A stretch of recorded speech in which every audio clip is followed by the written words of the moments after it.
안녕하세요 여러분. 오늘 수업 시작하겠습니다. 지난 시간에 간단한 그 그래프들 그려보는 숙제를 내줬었는데 오늘 본 수업 시작하기 전에 그 이제 과제에 대한 답안 코드들 잠깐씩만 살펴보도록 하겠습니다. 과제 코드, 답안 코드는 사이버 캠퍼스에 강의 자료에 올려놨으니까 뭐 본인 들이 작성한 거랑 한번 비교해보고 뭐 별로 틀리는 부분이 없을 것 같아요. 첫 번째는 그 그래프를 작성을 하는데 뭐 특정한 날짜를 주고 100년 정도의 이제 기온 데이터가 있는 데이터 상에서 그 매년 똑같은 날짜에 대해서 최고 기온과 최저 기온을 시각화하는 꺾은선 그래프 그리는 문제였죠. 그래서 뭐 보면 타이틀 어떻게 추가하면 되는지 그래프 그릴 때, 그 다음에 레전드 표시할 때 각각에 대한 레이블 어떤 식으로 표시를 하고 레전드를 실제로 표시를 하려면 어떤 함수 쓰는지 뭐 그런 것들이 이 그래프 그릴 때 이제 우리가 그 처리해야 되는 중간에 이제 이 부분들은 이미 수업 시간에 예제 코드에 나왔던 부분이니까 똑같고요. 그 다음에 한글로 그 타이틀이 찍히게 되는데 그 한글을 처리를 할 때 지금 보는 것처럼 이렇게 기본 글꼴, 한글 글꼴을 설정을 해주지 않으면 깨져서 나오는 그 워닝이 뜨기 때문에 이렇게 하는데 여기 굳이 맑은 고딕을 쓰라는 얘기는 아니고 본인들 그 PC에 있는 한글 폰트 있죠. 그 폰트 중에 아무거나 자기가 찍고 싶은 걸로 지정을 해주면 된다라는 거였고 그 다음에 여기서 파라미터 조정을 하는 부분이 있는데 이 부분은 뭐 마이너스 부호에 대해서 처리하는 부분이죠. 그래서 지금 기온 같으면 겨울 기온의 마이너스 값이 y축에 찍히게 되는데 그 부분이 마이너스 그 뭐 하이픈처럼 생긴 그 기호 자체가 네모 박스로 깨져서 나올 수가 있어요. 그래서 그런 깨짐을 방지하기 위해서 이 파라미터를 셋업해야 된다. 뭐 그런 부분이었고 그래서 타이틀 찍는 부분 그 다음에 레이블 표시할 때 플라스틱 그리는데 꺾은서 그래프 그리는데 색상은 뭐 이런 색상으로 하고 레이블의 최고 기온, 최저 기온 이렇게 셋업을 한 다음에 레전드 함수를 호출을 하면 아까 우리가 원하는 대로 뭐 핫핑크랑 스카이블루 색깔로 꺾은선 그래프 그려지고 일단 각각에 대해서 붙어 있었던 레이블이 그래프 상단에 레전드로 표시가 되는 거를 볼 수 있었죠. 그래서 본인이 각자 스스로 그래프를 그리고자 하는 의도에 맞춰서 파라미터를 줄 수 있어야 된다라는 얘기고요. 그 다음에 히스토그램으로 1월과 8월의 최고기온 표시하는 그래프 이렇게 그리려면 코드가 어떻게 마찬가지로 뭐 날짜 우리가 원하는 그 월에 해당이 되는 데이터만 뽑기 위해서 이렇게 스플릿해서 원하는 부분을 오거스트랑 그 다음 제뉴어리라는 리스트에 각각 애드를 시키죠. 최고 기온 값을 애드를 시켜놓고 그 다음에 아까 똑같이 뭐 한글로 찍어야 되는 부분에 대해서 뭐 이런 것들 처리를 해주고 있고요. 지금 보면 기억해야 되는 건 예를 들어서 타이틀이 이렇게 찍으면 이제 폰트 지정을 얘 찍을 때 대한 폰트 그 다음에 지금 여기서 레이블에 8월 한글이 찍히니까 이 찍히는 레이블에 대한 폰트 그 다음 이 1월 레이블에 대한 폰트 그러니까 한 번 이 그 파라미터를 이렇게 폰트 지정을 한다고 해서 이게 뒤에 나온 한글에 쫙 다 먹히는 게 아니라는 거 기억할 필요가 있겠죠. 각각의 그 한글 그 뭐죠 스트링을 찍기 직전에 이렇게 폰트 지정을 해줘야 된다라는 거 한번 볼 필요가 있고 그 다음에 히스토그램 그릴 때 지금 두 개의 히스토그램 한꺼번에 같은 그래프에 같은 이제 그래프 상에 표시를 하고 있는데 레드 컬러로 빈 개수는 100개 그 다음에 블루 컬러 마찬가지로 빈 개수 100개 이렇게 해서 찍으면 그 가로로 이렇게 서로 다른 그 8월과 1월의 기온에 대한 데이터가 찍힌다라는 거를 확인할 수 있고 다른 부분은 뭐 앞에서 하던 거랑 뭐 비슷합니다. 그래서 뭐 이런 파라미터 조정한다던가 레전드 찍는 거 마찬가지고요. 세 번째 박스 플러스 값으로 이제 데이터를 표시를 하고 싶다. 이렇게 표현을 하고 싶으면 우리가 코드 이렇게 짜면 된다라는 거죠. 그래서 이번에는 8월의 최고 기온에 대한 분포를 보고 싶다라는 거죠. 100년 동안의 그 온도에 대한 데이터를 분석을 해서 그렇게 했을 때 8월달 데이터만 전부 뽑아서 데이라는 리스트에 어펜드를 시키고 있습니다. 그래서 데이라는 그 리스트는 8월 1일부터 31일까지 31개 아이템을 가지고 있겠죠. 그래서 박스 플롯에 그 리스트를 찍게 되면 그 리스트 아이템 개수만큼 그래프에 박스 플롯이 가로로 이렇게 쫙 찍히게 된다라는 거죠. 박스 플롯 찍을 때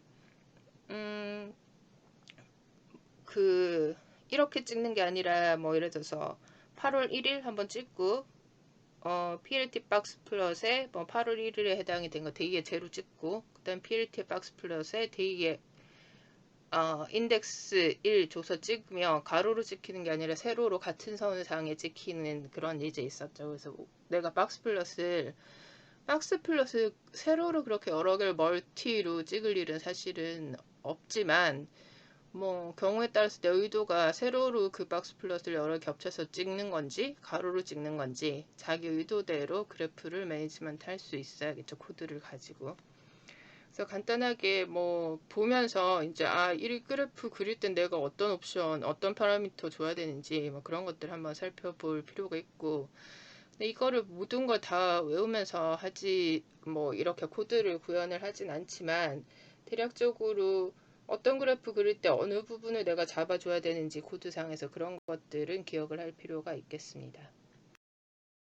자, 그래서 이번 주에는 이제 주로 그 지난주에 살펴보지 않았던 다른 종류의 그래프들 가시화하는 뭐 그런 연습을 해 볼 텐데 같은 데이터가 아니라 이번엔 이제 온도 데이터 아니라 지역 인구 데이터를 가지고 뭐 우리가 관찰하고자 하는 바를 다양한 형태의 그래프를 사용해서 비주얼라이제이션 하는 연습을 해 보도록 하겠습니다. 이번엔 이제 인구 공공 데이터를 받아서 작업을 할 텐데 여기는 디렉션대로 이 PDF 파일도 사이버 캔버스 올라가 있으니까 따라가면서 여기서 얘기하는 파일을 마찬가지로 다운로드 받으면 되겠죠. 그래서 우리가 어떤 것들을 알 수 있느냐 지금 이제 이렇게 해서 ag.csv 파일을 다운로드를 받는데 그 본인이 사는 동네 그 동네 명칭 뭐 상수동이면 상수동 뭐 목동이면 목동 이렇게 집어넣어 가지고 데이터 이렇게 꺾어서 그래프를 그려봤을 때 지금 보이는 그래프를 보면 여기는 신도림 지역의 X축의 그 값은 연령을 나타내는 거고요. 각 연령별 인구수, 인구분포 수를 나타내는 꺾은선 그래프죠. 그래서 지금 이제 신도림 지역의 데이터에 대해서 이렇게 비주얼라이제이션 하고 나면 이런 그래프로부터 우리가 얻을 수 있는 인사이트는 일단은 피크치를 봤을 때 30대 중후반 사람들이 신도림에 많이 살고 있다. 뭐 이런 걸 알 수가 있을 테고 그 다음에 여기서 얘기하는 부분은 여기가 뭐 막대한 0살, 20살 뭐 이렇게 봤을 때 중간 정도 선에서 10살 기준에서 한번 그 10대 그 청소년에 대한 분포, 어린이에 대한 분포를 봤을 때 지금 보면 그래프 이쪽이 더 높고 이쪽이 더 낮죠. 그러니까 10세 이하, 10살 이하의 아이가 신도림에는 10대 후반의 청소년보다는 많다. 뭐 이런 것들이 그래프에서 나타나는 값들로 인해서 우리가 알아낼 수 있는 데이터들이다. 뭐 그런 얘기를 하고 있고요. 그래서 앞부분에서 우리가 지난 시간에 했던 것처럼 기본 데이터랑 마찬가지죠. 어떤 식으로 우리가 그 데이터에 대한 비주얼라이제이션 할 수 있느냐. 일단 인구 데이터에 대한 리소스로부터 파일을 읽어오고 전체 데이터에서 한 줄씩 로 단위로 처리를 하죠. 그래서 특정한 동네 명칭이 들어갔을 때 그 동네 명칭에 해당이 된 아까 같은 그래프 같으면 신도림에 사는 사람에 대해서 우리가 분석하겠다. 인구 분포에 대해서 그렇게 하면 신도림에 관련된 로우만 일단 필터링 해야 되는 거고요. 그 다음에 지금 여기에 들어가 있는 데이터 같은 경우에는 연령별 인구 분포수가 들어가 있어요. 그래서 0세부터 100세 이상까지의 인구수를 순서대로 저장을 하고 우리가 찾고자 하는 질문을 줘서 그 질문에 대한 답을 비주얼라이제이션 하는 순서가 되겠죠. 특별한 얘기 아니고요. 그 다음에 일단은 뭐 전국의 인구 분포 데이터 다 들어가 있기 때문에 그 중에서 우리가 보고자 하는 구역의 행정구역의 데이터만 찾아야 되겠죠. 그렇게 찾을 때 뭐 어떤 오퍼레이션 사용할 거냐, 오퍼레이터 사용할 거냐의 문제인데 인 연산자 사용한다고 얘기를 합니다. 그래서 인 연산자, 인 오퍼레이터는 이 앞부분에 스트링이 있고요. 뒷부분에 이렇게 스트링 있는데 A라는 스트링이 B라는 스트링 내에 포함되어 있으면 true를 리턴을 하고 그렇지 않을 경우에는 false를 리턴을 하는 게 in 오퍼레이터의 사용법이죠.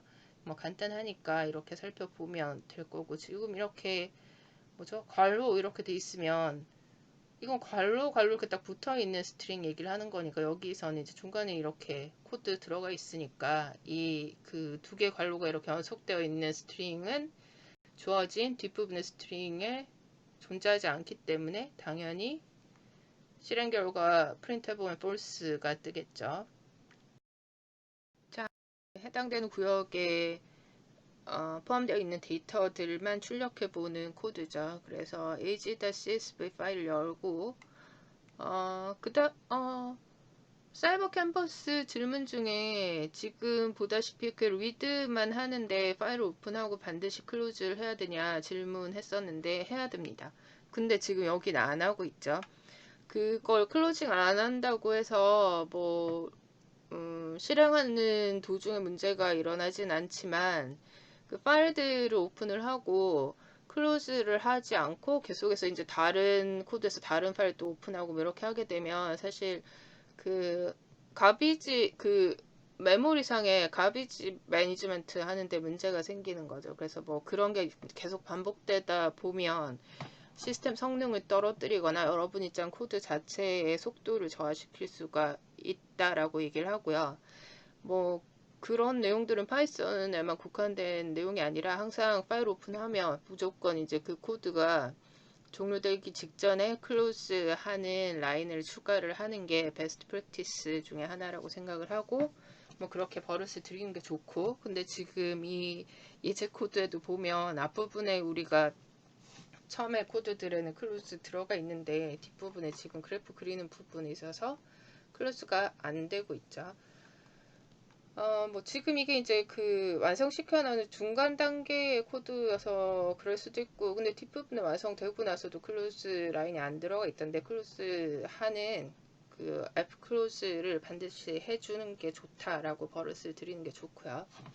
그 다음에 지금 보면 예를 들어서 뭐 신도림에 해당이 되는 그 로에 대한 자료들을 찍어라 뭐 이렇게 돼 있죠. 그래서 로 제로에 신도림이 있느냐라고 묻는 거는 지금 파일의 구조가 첫 번째 컬럼이 그 행정구역명을 나타내고 있어요. 지금 여기는 뭐 신도림이 아니라 양천구의 그 데이터에 대해서 이렇게 돼 있는데 여기 예를 들어서 목일동 여기 지금 하이라이트 돼 있는 대로 목일동이라고 가정을 하면 우리가 목일동에 해당이 되는 연령별 인구수를 프린트를 해보겠다라고 할때 이 함수를 써서 row의 제로 첫 번째 컬럼에 목 일동이 들어가 있는 그 row 자체를 프린트를 전부 해보겠다 하면 이렇게 지금 파란색으로 표시된 데이터들이 프린트가 될 거고요. 화면에 지금 이 중간에 뭐 총인구수나 연령 구간 인구수 이거 필요 없고 우리는 딱 연령별로 0세 몇 명, 1세 몇 명, 뭐 2세 인구수 몇 명 이것만 찍겠다 하게 되면 얘들은 빼고 똑같이 뭐 신도림 혹은 목일동이 첫 번째 컬럼에 있는 로를 찾아서 그 로의 3번부터를 찍겠다라고 얘기를 하는 거죠. 3번이 여기가 제로 1, 2, 인덱스 3 여기부터니까 그 연령별 인구 숫자만 찍어 보겠다라는 코드고요.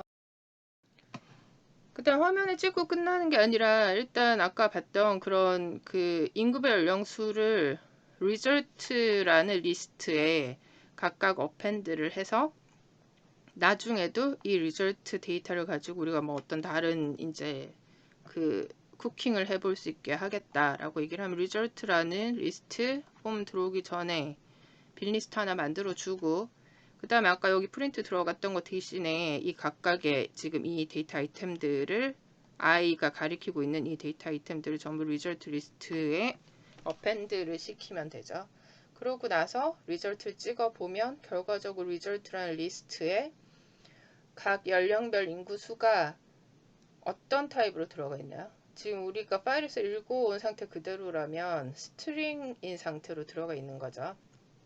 근데 우리가 이거 가지고 이 데이터들 가지고 뒷부분에서 여러 가지 형태로 그래프를 그려 볼 테니까 지금 여기서 표시하는 숫자들은 결국은 도수분포표 상의 어떤 구간에 해당이 되는 그 도수들에 해당이 됩니다. 그러니까 우리가 그 숫자를 가지고 어떤 그래프를 찍고자 하면 데이터 타입이 현재처럼 이렇게 스트링이어서는 펑션들이 먹히지가 않겠죠. 그러니까 타입 당연히 각자 다 인티저 정수로 변환을 해줘야겠죠.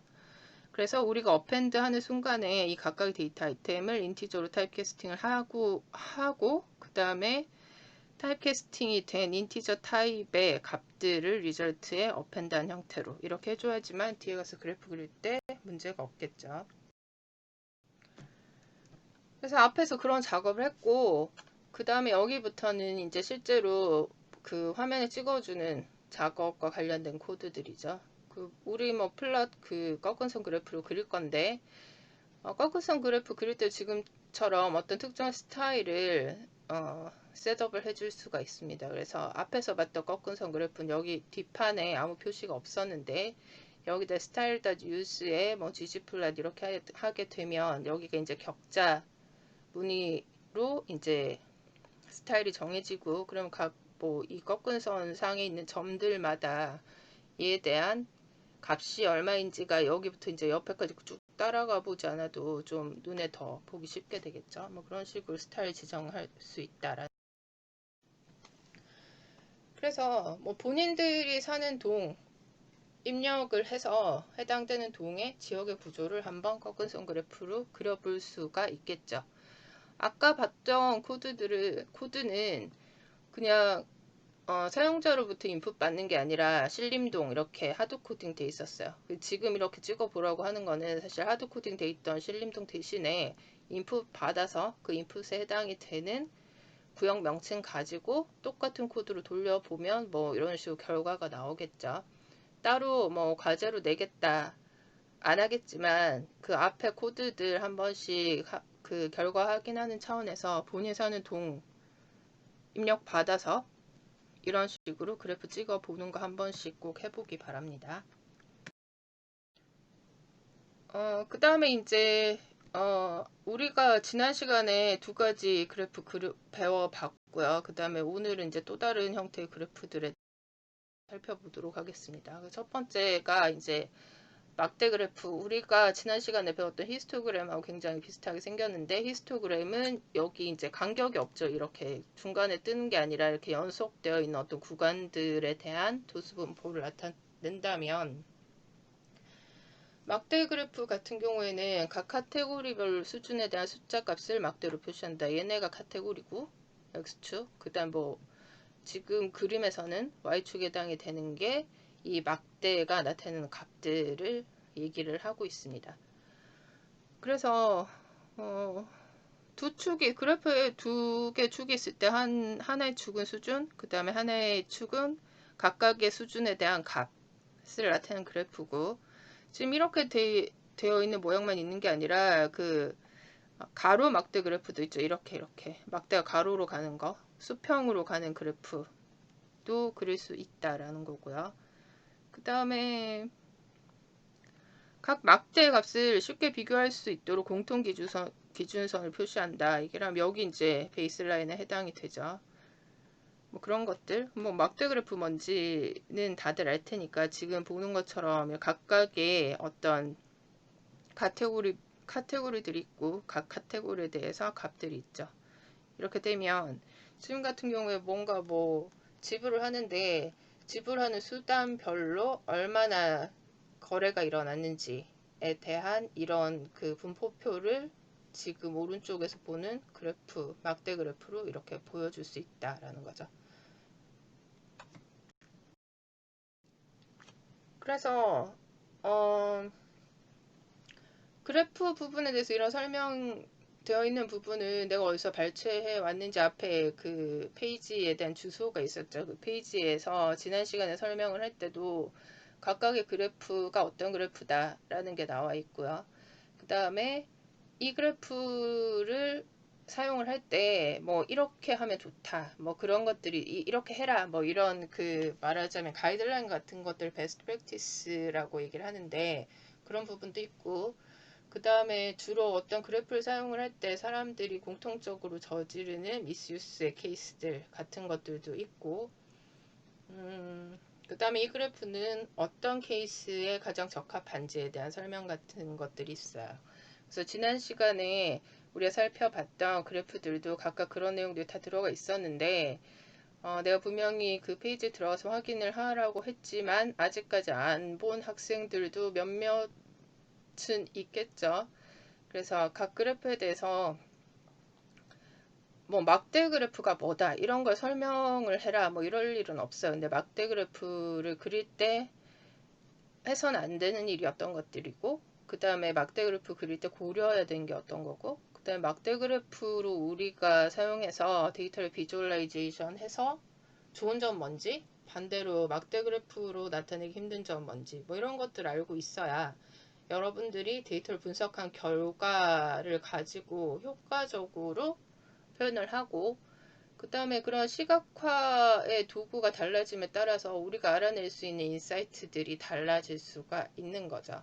그래서 적절한 그래프를 셀렉션 하기 위해서 그런 것들 반드시 확인을 해야 되는데 그래서 뭐 모든 그래프에 대해서 내가 그걸 쭉 다 설명할 수는 없으니까 지난 시간에는 주로 이제 장단점에 대한 것들 얘기를 했었고요. 그 다음에 이번 시간에 배운 것들에 대해서 첫 번째 막대 그래프에 대해서는 베스트 프랙티스 대해서 설명을 하고 지나가도록 하겠습니다. 일단은 막대 그래프를 그릴 때 모든 막대 값의 공통적인 제로 밸류들 기준선을 적용해라. 이 얘기는 뭐냐면 기준선이 막대 그래프에선 0부터 시작을 하라는 얘기예요. 왜 그렇게 하냐면 예를 들어서 지금 우리가 프로덕트에 대해서 퀄리티 스코어를 내요. 근데 이제 경쟁사가 있어요. 그래서 경쟁사는 보니까 92점 정도 되고 우리는 96점 정도 돼요. 4점밖에 차이가 안 나는 거죠. 근데 이거를 우리가 얘네보다 훨씬 퀄리티 좋다 이렇게 표현하기 위해서 이 간격을 크게 띄우고 싶어요. 그러면 쓸 수 있는 꼼수는 어떤 거냐면 제로 베이스 라인을 쓰지 않는 거죠. 여기에 90부터 시작을 해서 이 각각 레벨 간의 간격을 90에서 100 사이 이렇게 키운 다음에 그러면 경쟁사는 92, 이렇게 낮고요. 우리는 이만큼 차이가 납니다. 뭐 이렇게 어필할 수 있는데 사기죠. 이렇게 얘기를 하면. 근데 뭐 예를 들어서 뭐 세일즈와 관련된 프리젠테이션에서 이런 사기를 치는 사람들이 실제로 있죠. 근데 우리는 뭐 말하자면 진실된 데이터 시각화를 하기 위해서는 이런 짓을 하면 안 된다라는 거죠. 그게 제로 밸류 기준선을 적용하라 라는 얘기입니다. 그래서 여기가 기준선이 제로인 거랑 90부터 시작을 했을 때 얘네 간의 간격이 실제 비율과 일치하지 않도록 유도할 수 있다라는 거예요. 그 다음에 각 막대의 모양에 대해서 정확하게 각진 사각형 모양 여기도 약간 둥글러져 있긴 한데 막대 그래프에서 이 값을 나타내는 건 이 막대의 하이트 높이, 랭스 뭐 길이, 뭐 높이라고 해야 될지 길이라고 해야 될지 이렇게 써 있으면 높이 옆으로 돼 있으면 길이죠. 그래서 이제 이 지점에 대한 값인데 이 막대 그래프 그리는 도구 중에서 이렇게 막대 끝을 둥글게 표현한 도구들이 있다고 합니다. 뭐 나는 사용해 본 적이 없는데 어쨌거나 이렇게 됐을 경우에 이 값이 이 막대가 나타내는 값이 이 둥글어지는 밑선인지 아니면 가장 높은 점인지 모으다는 얘기야. 그래서 이렇게 하지 말고 이렇게 각진 막대 그래프로 정확하게 표현하라 라는 거고, 가끔 보면 이렇게 3차원으로 표현하는 경우도 있는데 뭐 그런 것들은 이제 다 마케팅 프레젠테이션 할 때 쓰는 얘기고, 우리가 데이터 분석을 할 때는 이렇게 해놓으면 이 선이 사실 평면으로 봤을 때는 여기나 여기나 같은 숫자 값이죠. 이 끝선이나 이 끝선이나 뭐 이렇게 되는데, 근데 지금 3차원 막대를 2차원 그래프 이렇게 평면을 그리면 이 선하고 이 선하고는 차이가 나게 돼요. 이 중에 어디냐 뭐 이렇게 얘기를 할 수 있으니까 각 막대 그래프에서 각 막대는 정확한 2차원 사각형 모양으로 표현해라 라는 게 막대 그래프의 베스트 프랙티스 중에 하나입니다. 그 다음에 막대 그래프 그릴 때 일반적으로 컨벤션은 막대 길이가 긴 순서부터 짧은 순서로 이렇게 내림차순으로 그리는 게 컨벤션입니다. 그러니까 뭐 룰은 아니지만 주로 사람들이 이렇게 그린다라는 거죠. 왜냐하면 한눈에 누가 제일 높은지 뭐 큰 값을 가지는지 누가 제일 작은 값을 가지는지가 한눈에 딱 들어오니까 그렇다라는 거고요. 하지만 뭐 예를 들어서 이 뭐라 그래야 되냐, 이 카테고리 자체가 카테고리 순서 자체가 어떤 의미가 있어서 이 자리가 고정이 돼 있는 그런 데이터일 경우가 있다라는 거죠. 뭐 그럴 경우에는 할 수 없이 이렇게 들쭉날쭉해도 상관이 없다라는 거고, 이 카테고리 상에 뭔가 정해진 순서가 없다라는 가정하에서 막대 그래프는 막대 그래프 값이 큰 순서에서 작은 순서로 내림차순으로 이렇게 그리는 게 컨벤션이다 라는 거죠. 일단 막대 그래프를 그릴 때 뭐 색상을 사용을 할 수가 있는데 색깔은 이쁘라고 사용하는 게 아니다 라는 거예요. 그래서 뭐 그건 막대 그래프 그릴 때만 국한된 건 아니지만 각 막대 그래프 색상을 선택을 할 때는 특정한 의도에 따라서 하라라는 얘기죠. 그래서 왼쪽 같은 이렇게 딱 봤을 때 이쁘긴 하지만, 그래서 뭐 이 각각의 색깔들이 뭐 어떤 의미를 가지는지 뭐 이런 부분은 찾아볼 수가 없다라는 거죠. 그러면 오른쪽 그래프 같은 경우에는 뭐 예를 들어 이렇게 그려놓으면 지금 뭔가요? 뭐 각 팀별로 뭐 스포츠팀인 것 같은데 뭐 팀별 레이팅에 대한 수치들이 나와 있습니다. 이렇게 나와 있을 때 지금 이렇게 그 두 개의 카테고리에 대해서만 이렇게 특별하게 색상을 썼을 때 이 그래프를 왜 그렸는지 누가 봐도 알 수 있죠. 그 나머지 팀들은 우리의 관심사가 아니고, 예를 들어서 코브라스랑 불스의 레이팅에 대해서 봤을 때 뭐 우리가 이 팀인데 우리의 가장 비등비등한 경쟁팀이 불스라던가 뭐 이런 이유에서 이 둘을 이렇게 하이라이팅을 했나 보다 뭐 이렇게 뭐 내용을 모르는 사람이 봐도 여기 이 두 개의 팀의 값에 집중하게 하는 효과가 있죠.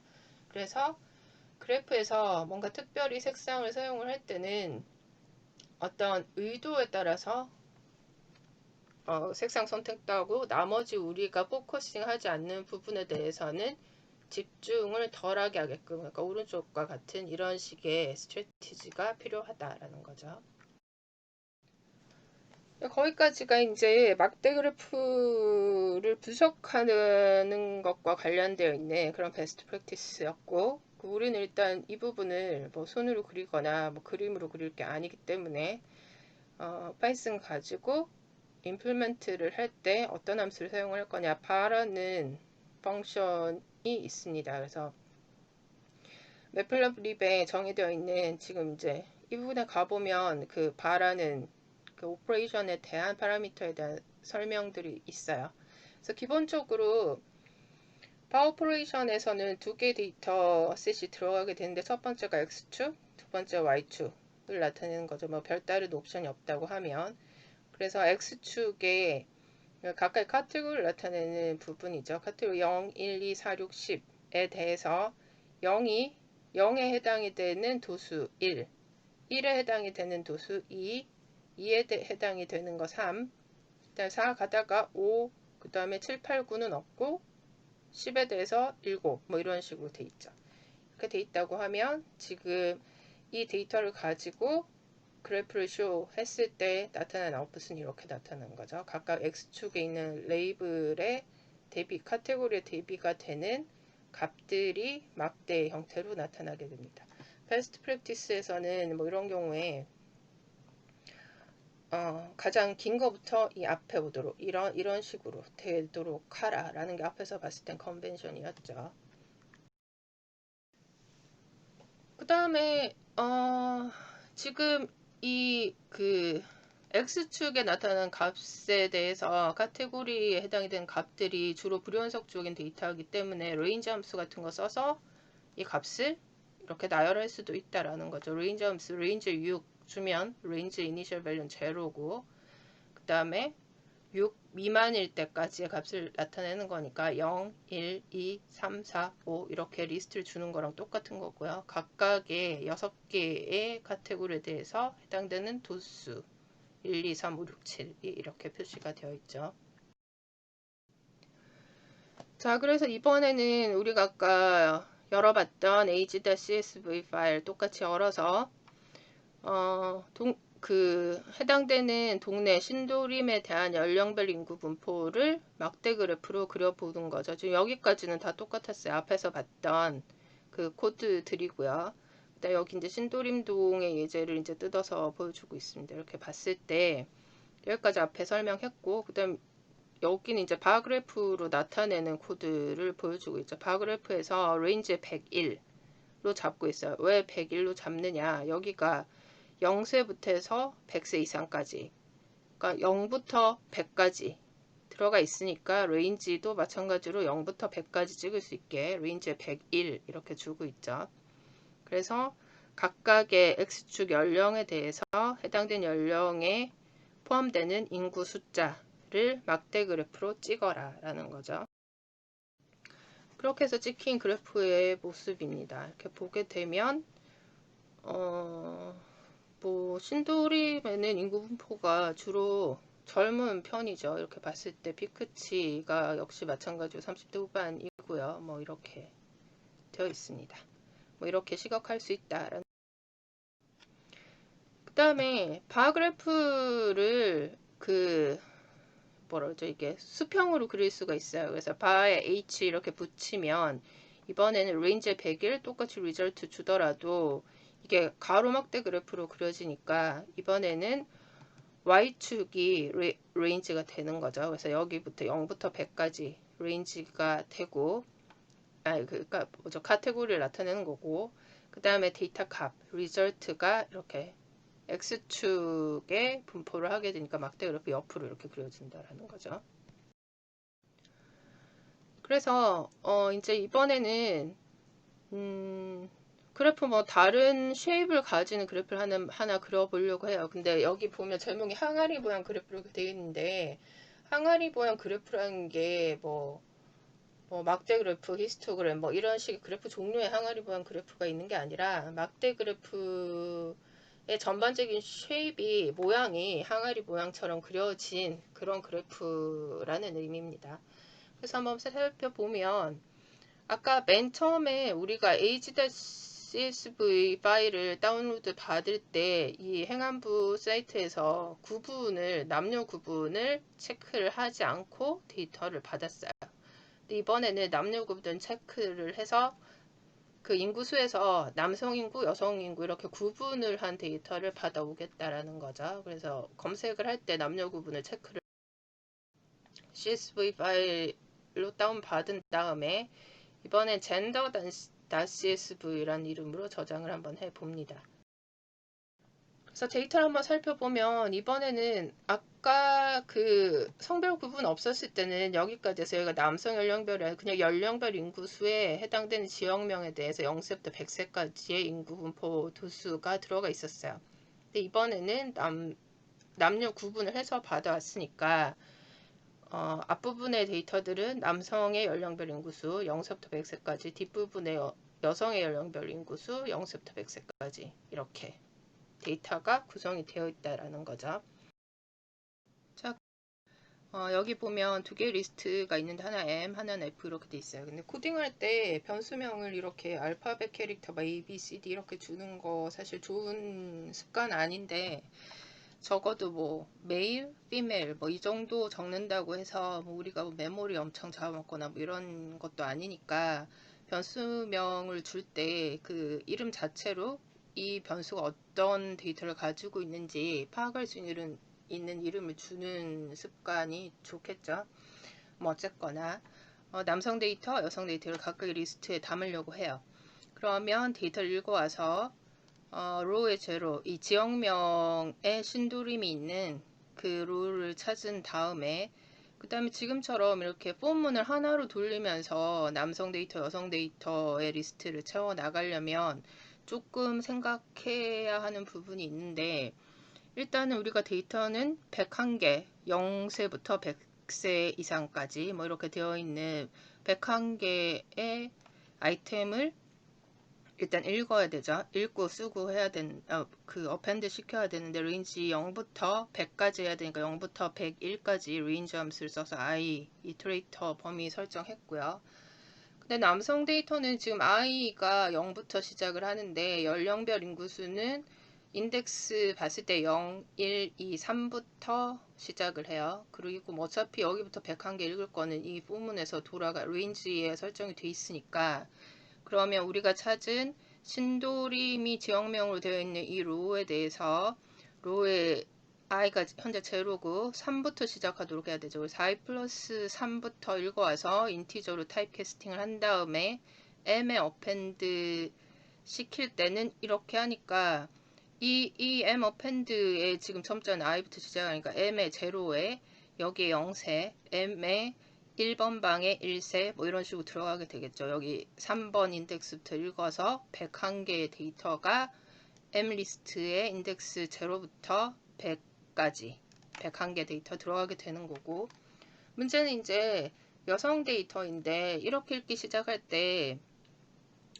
얘를 어떻게 읽어올 거냐. 지금 i가 0부터 100까지 돌아가는 걸로 되어 있고요. 이렇게 한다고 하면 여기 끝부터 거꾸로 읽겠다는 거예요. 거꾸로 읽어서 i 플러스 1에 첨자 마이너스를 줘서 무슨 얘기냐면 지금 i가 0부터 100까지 진행을 하죠. 그러면 i가 0일 때 지금 첫 번째 여기는 로우의 마이너스 1 로우의 마이너스 1은 무슨 뜻이죠? 이 리스트의 마지막 아이템이라는 뜻이죠. 그래서 여기서부터 마이너스 1부터 해서 마이너스 101까지 읽어서 마이너스 1에 해당이 되는 이 아이템은 F의 제로에 어펜드가 될 테고 마이너스 2에 해당이 되는 건 F의 1 인덱스에 어펜드 될 테고 결국은 여기부터 역순으로 F의 어펜드에 들어가게 된다는 얘기예요.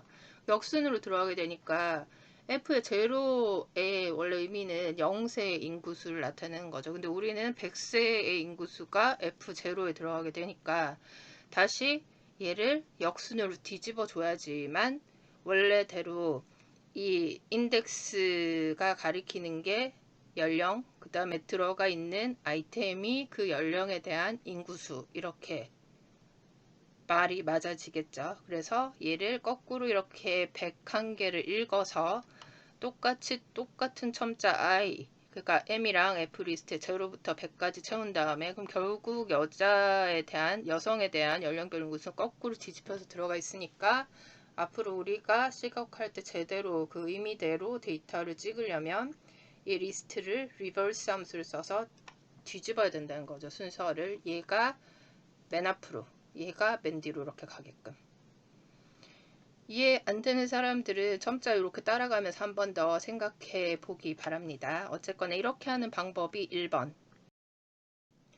두 번째 방법은 조금 뭐 일종의 하드 코딩처럼 코드 작성하는 거예요. 두 번째 방법이 훨씬 쉬워요. 그래서 지금 똑같이 데이터는 우리가 그 리스트에 저장해 드릴게 여기부터 여기까지 여성은 여기부터 여기까지 라고 하면 여기가 0부터 인덱스 103까지가 남성에 대한 데이터 여성에 대한 인덱스 104부터 시작을 하는데 첫 번째 두 번째 아이템은 총인구 1 총인구 2에 해당이 되고 106번 인덱스에 해당이 되는 데이터부터 0세부터 100세까지의 여성 연령별 인구수다. 뭐 이렇게 해석할 수도 있죠. 데이터의 구조를 이렇게 해석을 뭐 훨씬 뭐 생각하기는 쉽죠. 그래서 신도림에 해당이 될 롤을 찾아서 I 첨자 이제 돌아가는데 그 M에서 제로부터 채워 나갈 거고요. 근데 우리가 읽어올 때 남자의 연령별 인구수는 3번 인덱스부터 103번까지 다라는 거를 확인을 했죠. 그래서 여기서 하드코드처럼 3번에서 103번 해서 인티저로 타입캐스팅 해서 M의 제로부터 100까지 인덱스에 어펜드를 하고 그 다음에 또 다른 폼은 하나 선언을 해서 얘는 여성에 대한 데이터인데 여성 데이터는 어디부터 시작하죠? 106번부터 끝까지죠. 끝이면 여기 뭐 그 디폴트 값 끝까지 라는 뜻이니까 106부터 마지막 인덱스까지 읽어서 마찬가지로 F의 0번째 방부터 100번째 방까지 채우면 되겠죠. 뭐 이게 생각하기는 더 쉬운데 두 개 앞에 이제 코드 비교해 보면 왠지 좀 이렇게 하드 코딩이 들어가는 부분 좀 촌스러운 느낌적인 느낌이 있죠. 그래서 뭐 둘 중 어차피 우리가 데이터를 입수를 하면 그 데이터의 구조를 파악을 해서 코딩을 진행을 하게 됩니다. 이렇게 하니까 이렇게 하는 것도 크게 문제는 되지 않는데 적어도 앞에 나왔던 코드를 이렇게 봤을 때 아 이건 이렇게 하는구나 별 설명 없이도 해석이 가능해야겠죠. 그래서 앞에 첫 번째 방법으로 하든 두 번째 방법으로 하든 어쨌거나 간에 M리스트랑 F리스트에 남성의 연령별 인구수, 여성의 연령별 인구수가 저장되어 있는 상태에서 이번엔 우리가 수평 H가 붙어있는 bar 함수를 써서 레인지는 0부터 100까지 그 다음에 남성의 연령별 인구수, 여성의 연령별 인구수 해서 그래프를 그려본다라는 거죠. 이렇게 찍혀요. 지금 똑같은 그 레인지에 대해서 값을 두 번 찍게 되니까 사실 여기 보이지 않는 파란색으로 덮어 쓴 부분의 빨간색 부분에 대해서는 빨간색 값이 어디 여기서 끝나는지 여기서 끝나는지 알 수가 없죠. 그래서 이렇게 겹쳐서 나오면 이게 남성 여성에 대해서 인구수 분포를 한꺼번에 볼 수가 없는 상태예요. 그러면 얘를 어떻게 바꾸면 한꺼번에 한 그래프에 볼 수 있을까? 생각해 봤을 때 이 둘 중에 하나를 이 x축의 마이너스 값에 해당이 이 반대 방향에 찍으면 되겠다. 뭐 이렇게 생각할 수 있다라는 거죠. 그래서 어떻게 할까요? 남성 데이터를 그 값 자체를 값을 그냥 음수로 바꿔요. 마이너스 볼 넣어서 우리가 읽어와서 M 리스트에 어펜드를 할 때 마이너스 값을 찍은 다음에 그 다음에 이 값을 막대 그래프로 찍으면 X축에서 0을 기준으로 아까 모든 그래프는 다 양수에 해당이 되는 1, 4분면에 찍혔는데 이번엔 이렇게 찍으면 M에 해당이 되는 막대 그래프는 2, 4분면에 찍히게 되겠죠. 그렇게 해서 한꺼번에 한 그래프의 남성과 여성의 연령별 인구 분포를 막대 그래프로 그릴 수 있겠다. 이렇게 생각을 한다라는 거죠. 그래서 레이블에 M에 대해서 남성, F에 대해서 여성 이렇게 표시를 하고요. 그 다음에 타이틀에 한글 찍어야 되니까 위에 이제 그 워닝 뜨지 않도록 이렇게 폰트 지정을 하고요. 그 다음 레전드 찍고 뭐 이렇게 해서 찍으면 어떻게 그래프가 나올까요? 이렇게 나오겠죠. 그래서 여성의 경우에 원래 있던 대로 그냥 찍힌 거고 남성의 경우 우리가 데이터를 넣으면서 그 데이터 값 자체를 마이너스로 바꿔줬죠. 음수보호를 바꿔줘서 찍었더니 딴 거 다 멀쩡히 찍혔는데 지금 보다시피 이렇게 마이너스 보호가 나와야 되는 부분에 깨졌어요. 뭐 하나 안 넣었죠. 우리가 앞에서 넣어주라고 했던 이거. 그래서 마이너스 부호에 대해서 처리하는 그 셋업 그 파라미터 값 잡아준 거 얘를 하나 더 추가를 하게 되면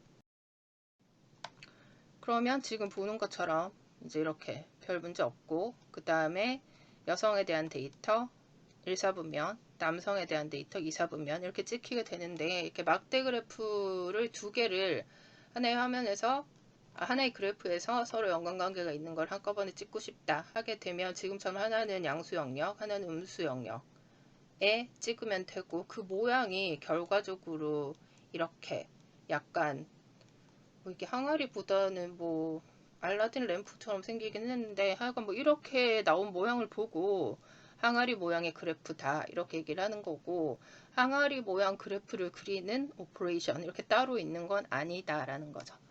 그럼 지금은 우리 신림동 이렇게 인풋으로 하드 코딩해서 넣어서 했는데, 인풋을 받아서 똑같은 코드로 찍어주는 코드를 만들어 볼 수가 있겠죠. 그래서 앞에 코드를 그대로 따라가면서 연습하는 것보다 지금 앞에 거 이렇게 눈으로 쭉 봐서 왔고, 그 다음에 그거 덮고 이렇게 각자 해보라고 할 때는 혼자서 한번 짜보는 거죠. 짜봐가면서 이 아웃풋 어떻게 나오는지 조정해가면서, 앞에 어차피 답안에 해당이 되는 게 있으니까 인풋 이렇게 사람 그 유저로부터 인풋 받아들인 거 빼고는 앞에 코드랑 똑같아요. 그 다음에 뭐 신림동으로 지정이 돼 있는 게 아니라 인풋 값에 따라서 그 해당되는 동에 대한 데이터를 가지고 그래프를 그려준 거, 그거 빼고 나머지 코드는 동일합니다.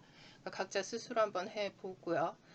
그래서 이번 시간에는 과제로 내는 게 아니라 뭐 어차피 앞에 코드랑 거의 똑같기 때문에 한 번씩들 다들 연습 삼아 실제로 해보기를 까지만 하는 거고, 숙제는 없습니다. 그러니까 꼭 하라는 부분들 그 스텝마다 내가 이거 한번 해봐라 이렇게 얘기하는 것들에 대해서 빼먹지 말고 각각 꼬박꼬박 해서 메꿔야지만 뒷부분에 여러분들이 직접 답을 구하고자 하는 그런 어플리케이션을 완성을 시킬 수가 있겠죠. 그래서 오늘 강의는 여기까지 하고, 다음 시간에 뭐 몇 가지 그래프 그리는 거에 대해서 조금 더 본 다음에 그 다음엔 여러분들이 학기 초에 풀겠다고 하는 문제 중에서 그 풀스코프를 다 하는 게 아니라 지금 우리가 이렇게 예제 한번 해보듯이 다소 간단한 질문에 대해서 그 문제 영역에서 뭔가 그래프로 나타낼 수 있는 부분에 대해 적절한 그래프를 사용을 해서 아웃풋을 찍어보는 것까지를 한번 뭐 우리 미니 프로젝트 올린다고 하는 그 미션, 두 번째 미션으로 줄 예정입니다. 그러니까 그거 고려를 해서 본인이 지금 풀려고 하는 문제 어떤 그래프가 더 적절할지를 생각해 가면서 이런 예제를 해보는 게 좋겠죠. 그래서 오늘 강의는 여기까지 하고 마무리 짓겠습니다.